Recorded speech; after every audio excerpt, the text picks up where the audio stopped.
Bilimsel proje kapsamında biz tarihi yapılarla ilgileniyoruz. Farklı bir bakış açısı sergilemek istedik projede. Tek tek tarihi yapılarla ilgilenmek yerine İstanbul'un tarihi yarımada dediğimiz eski Bizans surları içerisinde kalan kısmına odaklandık ve buradaki deprem riskine odaklandık. Bunun için de bazı adımların hepsini beraber yapmak gerekiyor.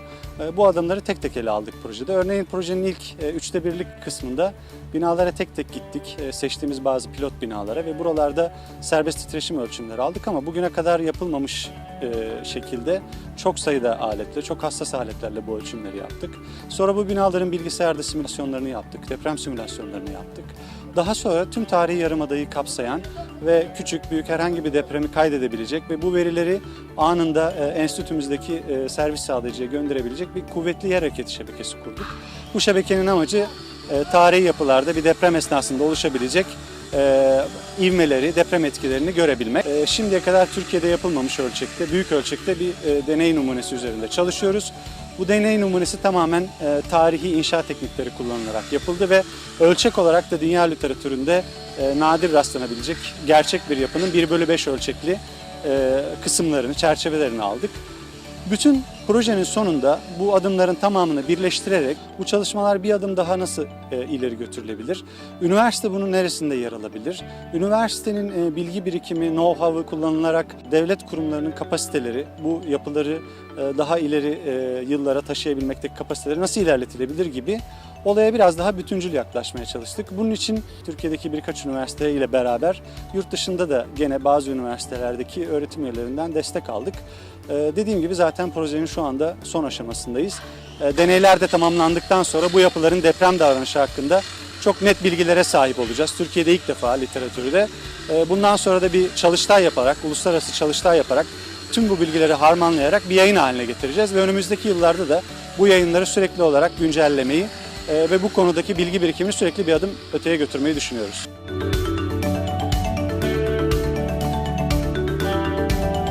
Ülkemizdeki mevcut yapıları oldukça gerçekçi biçimde temsil eden tarihi yapıları bu model hazırlanmış durumda ve birebir depremi benzeştiren etkiler altında deneye tabi tutulacak ve bunun sonucunda Osmanlı'daki belli dönem yapılarını oldukça iyi temsil eden tarihi yapıların deprem davranışı konusunda ve bunların iyileştirmesi konusunda önemli bilgi edineceğiz.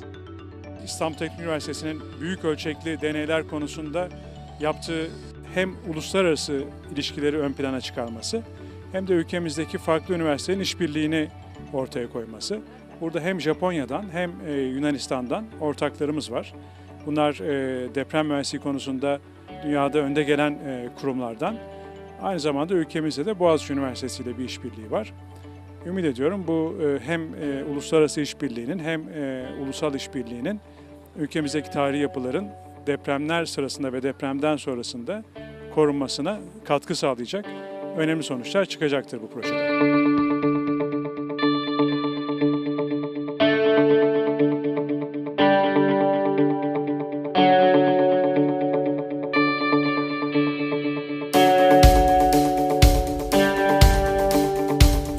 The experimental part part of the project includes the construction of two frames that resemble real frames that can be found in classical Ottoman mosques. Our example mosque was Mihrimah Sultan Mosque, built in 16th century by Sinan. Of course, the specimens are scaled down in a scale 1/5, and they will test it under cyclic loading. We will apply displacements with actuators. The techniques that were followed are consistent and with the original ones followed in the Ottoman times. So it means that the way the stones were locked, the connectors used, the elements that were included are as close as to the original ones. Important part of the things that we want to check is the inclusion of the participation of the tie rods. So one of the specimens includes tie rods which should be one with a good behavior, and the other one, what we expect is to have a weaker behavior, and then we will have to check what techniques we can apply, what methods we can use for retrofitting and upgrading.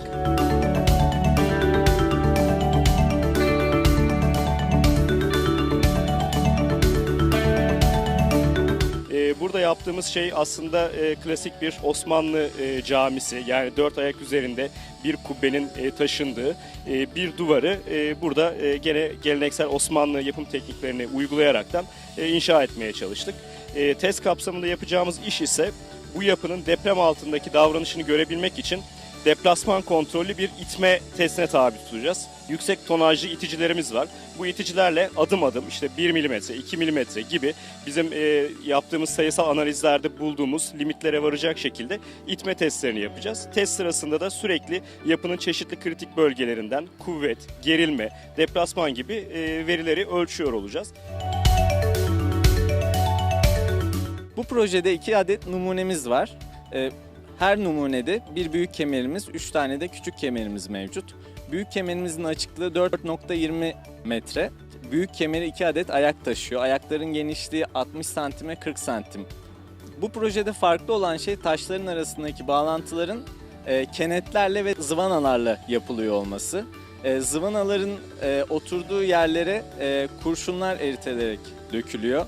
Ve kenetlerin bağlantı noktalarında da yine eritilen kurşunlar kullanılıyor. I'm here as a visiting researcher. My part of this project was to create a nonlinear finite element model in order initially to predict the behavior of the specimens that would be tested, and eventually to calibrate this model with results that we'll take from the test.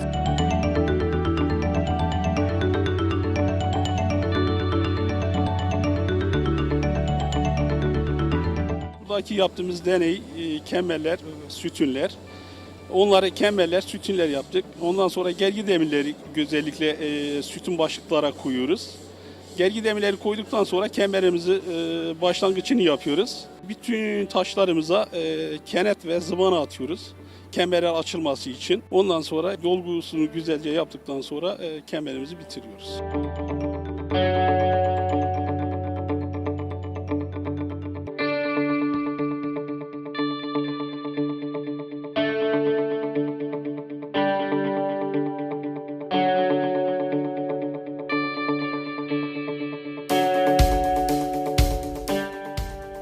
Yapıda 5 tane ivme ölçer vardı.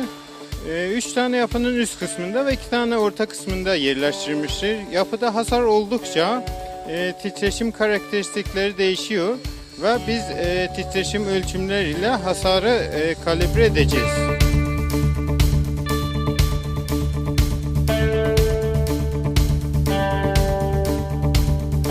Projeye başlangıç olarak camilerdeki 3 boyutlu salınımları ölçerek başladık. Bu ölçümleri ivme ölçer dediğimiz aletlerle ölçtük. İvme ölçerler, Türk yapımı ivme ölçer kullandık. Kullandığımız ivme ölçerler, kablosuz ivme ölçerler.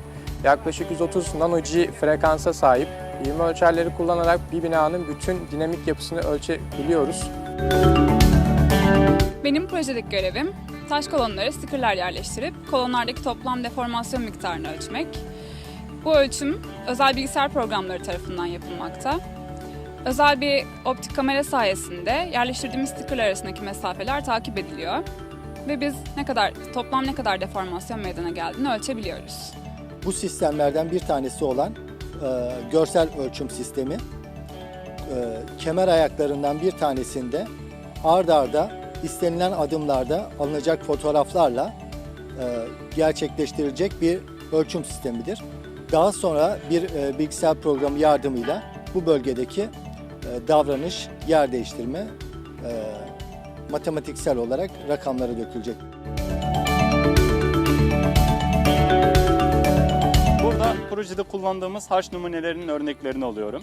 Numune örneklerini tabii ki verdiğimiz tarihi yapılarda kullanılan Horasan harçlarına karşılık şimdi 5 megapaskallık bir direnime karşı gelen bir harç örneği şeklinde veriyoruz.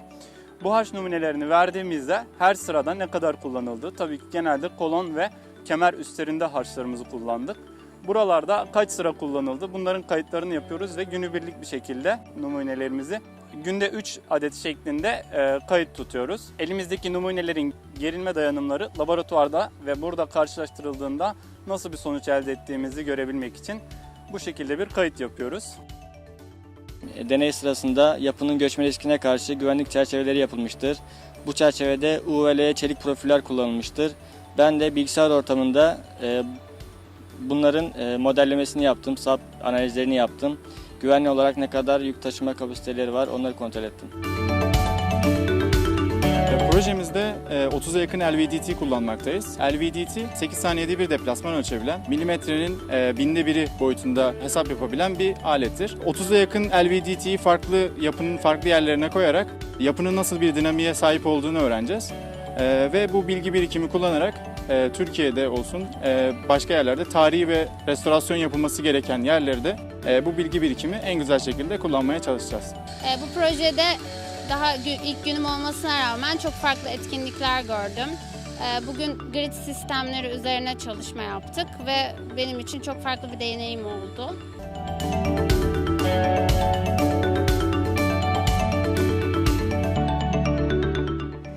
İstanbul Teknik Üniversitesi Deprem Mühendisliği Bölümü, tarihi Yarımada'daki eserlerin depreme ne kadar dayanıklı olduğunu ölçmek için bir çalışma başlattı.